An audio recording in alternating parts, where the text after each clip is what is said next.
Hello, welcome to My Life in Spain. My name's Mark, and today I thought we'd talk about tourism in Spain and put right some of the things you've been hearing about the protests against tourism.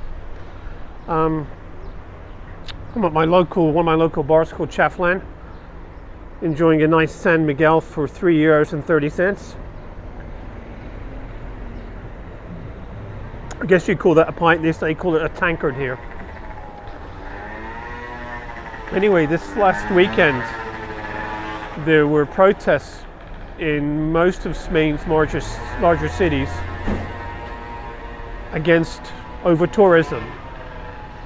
Now, it's not that the Spaniards they don't want you to come to Spain, they do. What they're protesting against is companies like Airbnb and Booking.com and renting short-term rentals. Now, most people have got nothing against a family who's got a spare apartment renting it out to tourists. But unfortunately what's been happening is companies have been buying up hundreds of apartments and renting them out, basically pricing local people out of the property market. I mean, if wages here are not that great and there's no tipping, so it's not a tipping culture, which means that people rely on their base salaries to live. And currently, in places like Madrid and Barcelona, a small apartment will cost you €600 a month. And most people don't make €600 a month. So what they have to do is they have to move out of the cities, which means they can no longer work in the cities, or they have to commute. And the commute adds to the expense. So the protest you heard about last summer where people were using water pistols to squirt tourists in Barcelona, it was more of a publicity stunt to raise the concern that regular people have over the cost of living or the cost of apartments in touristy areas. Now, last year, 90 million people visited Spain, foreigners visited Spain. And this year they're expecting even more. Although, having said that, I don't know how the tariffs being put on Europe by the United States will affect tourism. I can say that I think the Spanish want you to come. They want you to come to Spain. They just like you to, not stay in these rental apartments, stay in hotels, and even, visit places, but maybe go visit places that aren't as well traveled, not as well on the tourist map. There's plenty of them in Spain that you can go to where you can have a great time.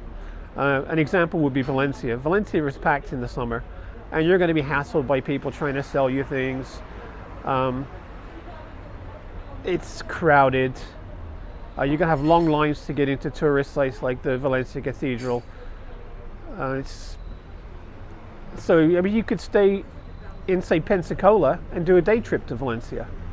Pensacola, you probably just have other Spaniards around you. Also, a bit of advice: if you want to visit Spain, don't go anywhere where they have cruise ships. Barcelona, Valencia, Malaga, Palma de Mallorca, they're overrun with thousands of people every day that arrive on cruise ships and then walk around the city on tours. There are other places you could probably go to where you'll enjoy it much more, and it'll be a lot less expensive as well. I mean, I visited Madrid last year twice, and I couldn't wait to leave. It's just too busy for me. Where I live here in Alcoy, we hardly get any tourists. I mean, a handful, if you're lucky. Most people head to the beach, I guess. If you're visiting Alicante, you're going to the beaches. So here we're not overrun with tourists, and we're also not expensive for rentals like Barcelona, Madrid is. So don't be put off by the Spain doesn't want tourists, because they do. A lot of the money Spain makes is made through tourism. It's a big industry in Spain. It's just, if you can, try and avoid the rental apartments. It's costing the local people places to live because they just can't afford it. And it's probably, I don't know if it's happening in America, You'll have to tell me in the comments if you're experiencing it in America, because I can imagine places like New York being sky high and lots of rental apartments there for Airbnb and what have you. Anyway, that's just my take. To come to Spain, but look for other places to go to. I mean, you know, you've got Segovia, Salamanca.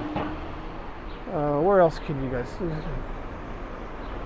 San Sebastian's busy. That's because of the food tourism that happens there.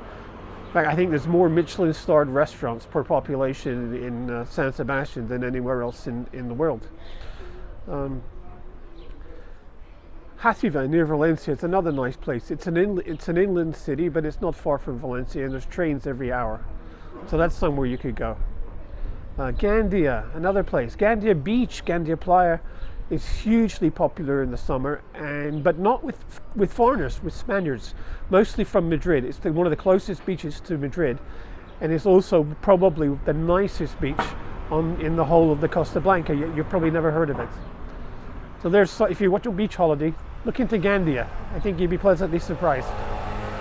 Anyway, thank you for watching, and I'll get back to you on the next video. Bye for now.